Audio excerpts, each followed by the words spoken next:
रेतीच्या कारणावरून 2 गटात गोळीबार झाल्याची घटना यवतमाळ जिल्ह्यात घडली आहे। यवतमाळ जिल्ह्यातील महागाव तालुका आणि आर्णी तालुक्याच्या सीमेवरील पैनगंगा नदीपात्रात रेती घाटावर रस्ता वादातून रेती माफियांच्या 2 गटात गोळीबार झालाय।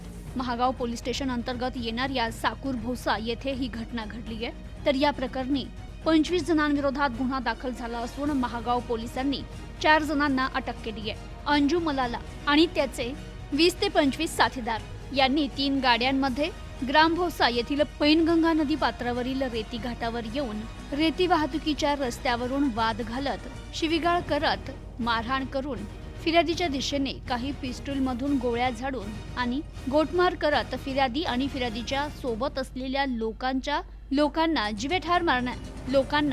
जिवेठार मारण्याचा प्रयत्न केला। त्यामुळे या प्रकरणी अंजू मलाला आणि त्याच्या साथीदारांविरुद्ध कायदेशीर कारवाई व्हावी अशी मागणी करत या प्रकरणी सुरेश ढाले यांनी महागाव पोलीस स्टेशनला तक्रार दाखल केली।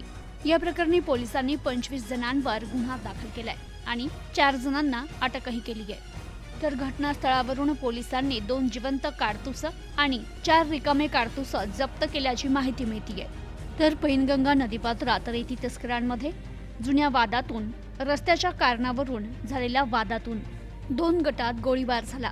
मात्र या घटनेत सुदैवानं कुठलीच जीवितहानी झाली नाही। तर घटनेची माहिती मिळताच घटनास्थळी पोलीस दाखल झाले। घटनेचा महागाव पोलीस पुढील तपास करतायत। प्रतिनिधी अजित महिंद्रे, न्यूज टुडे 24, महागाव, यवतमाळ।